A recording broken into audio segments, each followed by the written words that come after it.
মন্দিরে গিয়ে পূজা করো আর তীর্থ করো হাজার।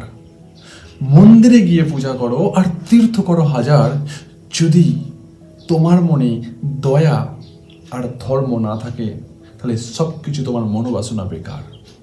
হ্যাঁ বন্ধুরা, আমরা আমাদের পুণ্য সঞ্চয়ের জন্য, আমরা আমাদের ভগবানের আশীর্বাদ পাওয়ার জন্য না জানি কত বহু ক্রোশ দূরে দূরে বহু অর্থ ব্যয় করে আমরা দেখিতে গিয়াছিল পর্বতমালা, দেখিতে গিয়াছিল সিন্ধু, আর আমাদের দেখা হয় নাই চক্ষু মিলিয়া, ঘর হতে শুধু দুপা ফেলিয়া একটি ধানের শীষের ওপর একটি শিশির বিন্দু।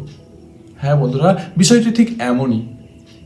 আমরা আমাদের জীবনের পূর্ণ সঞ্চয়ের জন্য, ভগবানের আশীর্বাদ পাওয়ার জন্য, আমাদের মনোবাসনা পূর্ণ করার জন্য আমরা বহু অর্থ ব্যয় করে অনেক দূরে দূরে আমরা মন্দিরে যাই, আমরা তীর্থ করি, হাজার তীর্থ করি, কিন্তু গোড়াতেই আমাদের যদি গলদ থাকে তাহলে এই সব কোনো কিছুর দাম নেই বন্ধুরা। শুনতে অবাক লাগছে, ইট ইজ ট্রু।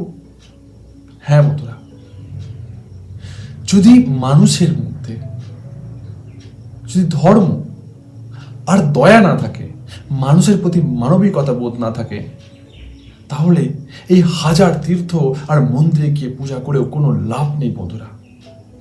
তাই আপনার মনের মধ্যে যদি দয়া, দাক্ষিণ্য, ভালোবাসা, মানুষের প্রতি মানবিকতা বোধ এগুলো যদি না থাকে তাহলে এগুলোর কোনো দাম নেই।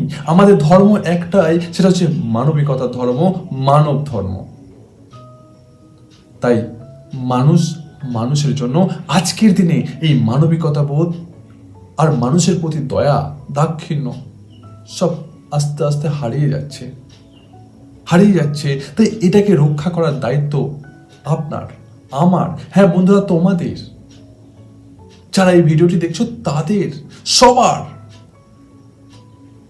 যদি আমরা মনে করি যে আমাদের এই সমাজে কোনো দাম নেই, কারণ আমার মতো অসংখ্য প্রাণী, অসংখ্য মানুষ কিলবিল করে ঘুরে বেড়াচ্ছে, তাই আমার আর কি দাম, যদি এটা মনে করি তাহলে বন্ধুরা কেউ দাম দেবে না, কেউ আপনাকে দাম দেবে না। প্রথম নিজের দাম নিজে দিতে শিখুন, দেখবেন আপনাকে একদিন সবাই দাম দেবে। আপনি এটা ভাবুন যে আপনি এই সমাজের কল্যাণকারীদায়ক, আপনি এই সমাজের একটা অসীম ভূমিকা পালন করতে পারেন জনকল্যাণ স্বার্থে বা মানব সেবার জন্য। আপনি একজন পদক্ষেপ নিতে পারেন, বিরাট পদক্ষেপ নিতে পারেন, এবং সেখানে আপনার ভূমিকা অনস্বীকার্য।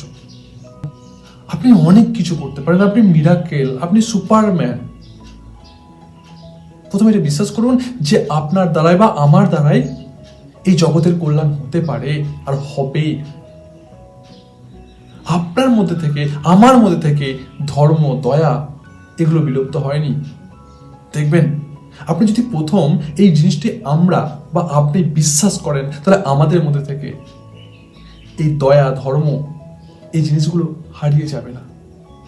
মানুষের প্রতি এই সমাজে অত্যাচার বাড়বে না। আমাদেরকে শুনতে হবে না টিভি বা নিউজে এত কিছু নোংরা জঘন্য খবর। এইগুলো আমরা ধীরে ধীরে কিন্তু আপনি, আমরাই কিন্তু এটা কম করতে পারি। তাই start from you, start from me, এগুলো আমাদের থেকেই শুরু হতে পারে। তাই আসুন নিজেদের মধ্যে প্রতিশ্রুতিবদ্ধ হই যে আমার মধ্যে মানবিকতা বোধ আছে, আমার মধ্যে ধর্ম আছে, আমার মধ্যে দয়া আছে, আর উপরওয়ালা আমার জন্য আছেন। এর জন্য যদি আমার সামর্থ্য না থাকে, আমাকে কোনো মন্দির বা বহু তীর্থস্থান না গিয়েও আমি এই সমাজের জন্য, মানুষের জন্য, আমার জন্য কল্যাণ সাধন করতে পারি। হ্যাঁ বন্ধুরা, ওপরওয়ালার আশীর্বাদে। তাই আপনি প্রথম বিশ্বাস করুন, বিলিভ ইন ইয়োরসেলফ। আপনি মিরাক্কেল করতে পারেন, আপনি সুপারস্টার, আপনি সুপারম্যান। আর আজকে থেকেই আপনার মধ্যে যে দয়া, দাক্ষিণ্য আছে সেটাকে কখনোই হারিয়ে যেতে দেবেন না। আপনার সঙ্গে যতই খারাপ হোক না কেন, আপনি মনে করুন যে আপনার মধ্যে শেষ নিঃশ্বাস পর্যন্ত আপনার মধ্যে দয়া, দাক্ষিণ্য, ভালোবাসা, মানুষের প্রতি মানবিকতা বোধ এটা বেঁচে আছে আর বেঁচে থাকবে। আর এইভাবেই আপনি দিন শুরু করুন। প্রতিদিন আপনার জীবনে অমূল্যবান, তাই একে দাম দিতে শিখুন। দেখবেন আপনি হয়ে উঠেছেন সমাজের যারা কল্যাণ করে তাদের মধ্যে একজন অন্যতম। Thank you very much for watching my video. এই ভিডিওটি শেয়ার করে আরও মানুষের মধ্যে ছড়িয়ে দিন। আর এখন যদি চ্যানেলে সাবস্ক্রাইব না করে থাকেন তবে সাবস্ক্রাইব করে আমার সাথে থাকুন, সঙ্গে থাকুন। Thank you very much. ভালো থাকবেন, সুস্থ থাকবেন, সদা সর্বদাই নিজের খেয়াল রাখবেন। জয় হিন্দ, জয় ভারত।